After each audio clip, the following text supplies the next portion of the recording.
Para calon kepala daerah yang akan bertarung di dalam Pilkada 2024 nanti pasti memiliki permasalahan. Dan kami dari Politician Academy sudah melihat ada 8 permasalahan yang dihadapi oleh calon kepala daerah. Apa permasalahannya? Mari kita bahas bersama.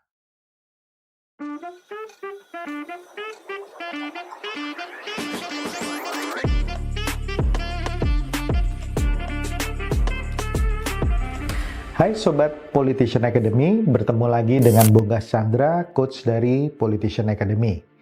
Dalam pengalaman saya mendampingi calon kepala daerah sejak 2009, saya melihat pola bahwa ada 8 masalah yang dihadapi oleh hampir semua kandidat calon kepala daerah.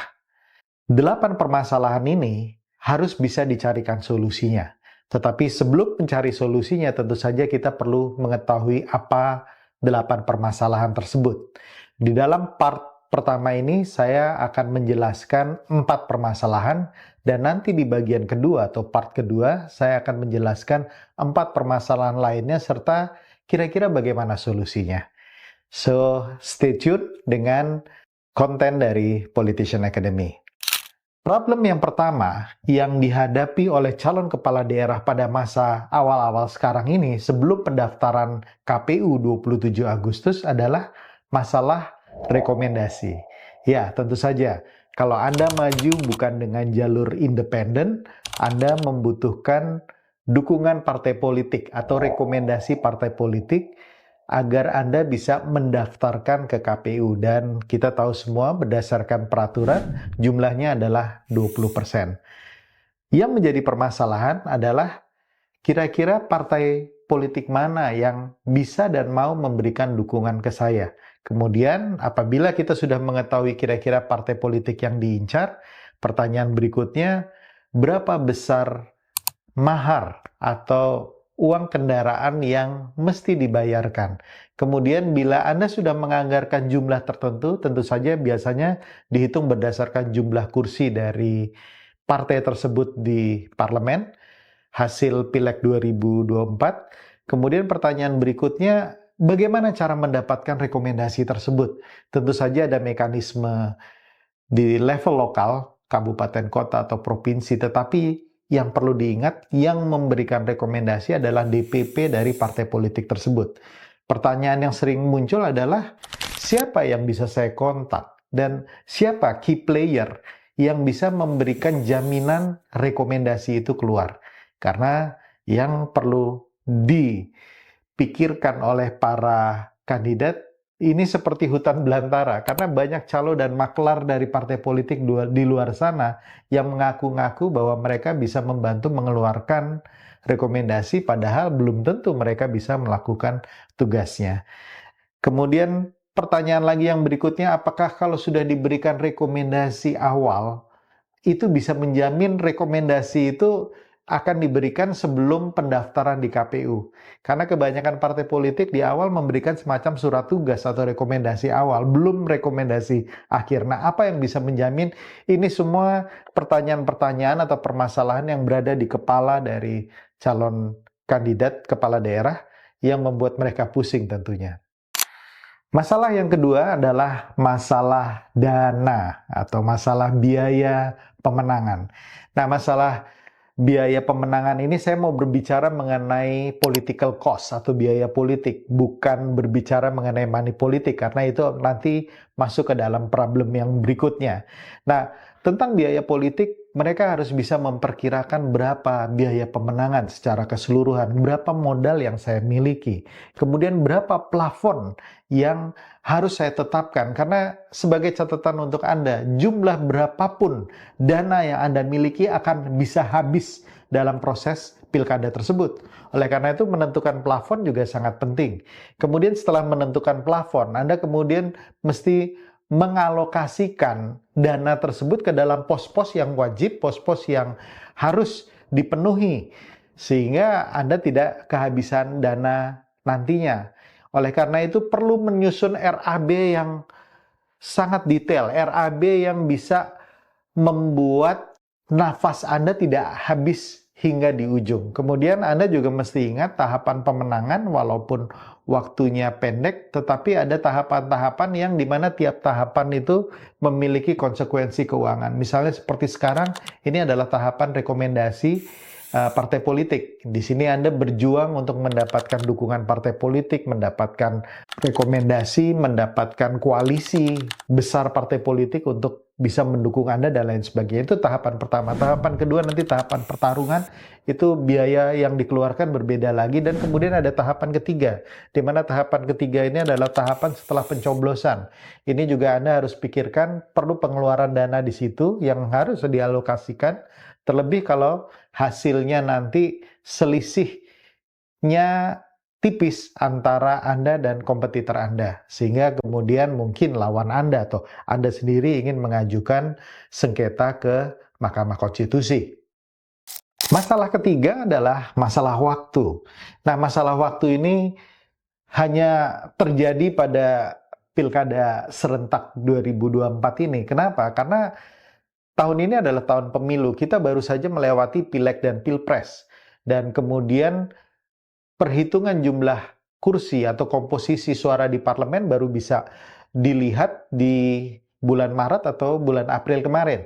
Sehingga kemudian Anda baru bisa menentukan strateginya setelah itu. Nah, padahal menurut perhitungan saya sebagai seorang konsultan politik, persiapan itu seharusnya ada di 1 atau 2 tahun sebelumnya. Tetapi dengan adanya perubahan jadwal Pileg, Pilpres, dan Pilkada mengakibatkan waktu Anda untuk mempersiapkan menjadi semakin pendek. Terutama Anda yang merupakan penantang. Bayangkan kalau pemilihan itu dilakukan di 27 November, sedangkan pendaftaran di 27 Agustus, waktu Anda untuk mempersiapkan diri sejak sekarang itu menjadi pendek sekali, nggak nyampe 1 tahun, mungkin hanya beberapa bulan saja, 5 atau 6 bulan efektif. Dan ini waktu yang terbatas ini membuat aksi Anda, rencana Anda itu menjadi sedikit terganggu. Kenapa? Karena Anda harus bisa memaksimalkan kegiatan dan aktivitas, termasuk sosialisasi, pengenalan, kampanye, di waktu yang sangat terbatas ini. Waktu kampanye pun sekarang menjadi lebih pendek, hanya sekitar 2 bulan saja. Yang sebelumnya bisa berjalan 4-6 bulan gitu, sekarang menjadi semakin pendek. Sehingga bagaimana Anda bisa memaksimalkan, membuat waktu menjadi efektif sekali. Bekerja dengan Anda dan tim ses Anda itu menjadi sangat penting. Masalah yang keempat adalah masalah popularitas dan elektabilitas. Ini mungkin tidak menjadi masalah bagi calon kepala daerah yang merupakan petahana, tetapi walaupun Anda petahana, Anda tidak boleh underestimate atau menganggap remeh juga, karena kalau hasil atau kebijakan publik Anda memuaskan masyarakat dan approval rating Anda tinggi, Anda boleh cukup bangga dan tidak perlu bekerja terlalu keras. Tetapi kalau approval rating Anda sebagai petahana berada di angka di bawah 60%, Anda harus hati-hati. Karena ada sejumlah 40% yang tidak puas dengan kerja Anda dan itu bisa meningkat terus sebatas bergantung kepada isu-isu apa yang dimainkan oleh kompetitor Anda. Nah, itu untuk petahana. Jadi petahana punya PR sendiri. Nah, kalau Anda penantang dengan waktu yang terbatas, popularitas dan elektabilitas itu juga tidak mudah untuk dikejar dalam waktu singkat. Kecuali misalnya Anda sudah pernah bertarung di dalam pilkada sebelumnya atau Anda merupakan public figure, artis, selebriti yang sudah cukup banyak dikenal. Nah, kadang-kadang saya melihat atau menyaksikan banyak calon-calon kepala daerah penantang yang terlalu percaya diri. Ya, terlalu percaya diri itu mereka menganggap bahwa mereka sudah sangat-sangat populer, sangat dikenal, semua sudah tahu Anda. Nah, saya harus ingatkan ini, tidak ada salahnya untuk percaya diri, tapi kalau terlalu percaya diri juga akan bisa mengakibatkan bumerang bagi Anda. Anda harus mengukur tingkat popularitas dan elektabilitas itu berdasarkan survei. Ya, survei yang benar, survei yang objektif, survei yang dilakukan oleh lembaga yang kredibel.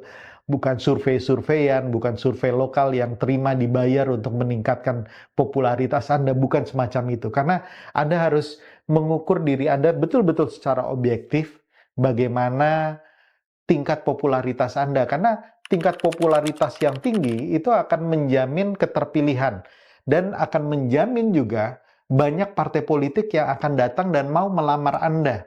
Ya, jadi bukan Anda yang nyari-nyari rekomendasi kemana-mana, tetapi partai politik itu akan datang ke Anda kalau popularitas Anda tinggi.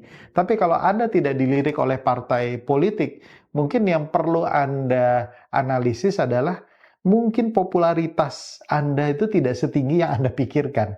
Nah, ini pelajaran ini ada caranya tentu saja, ada solusinya bagaimana cara meningkatkan popularitas di dalam waktu yang singkat.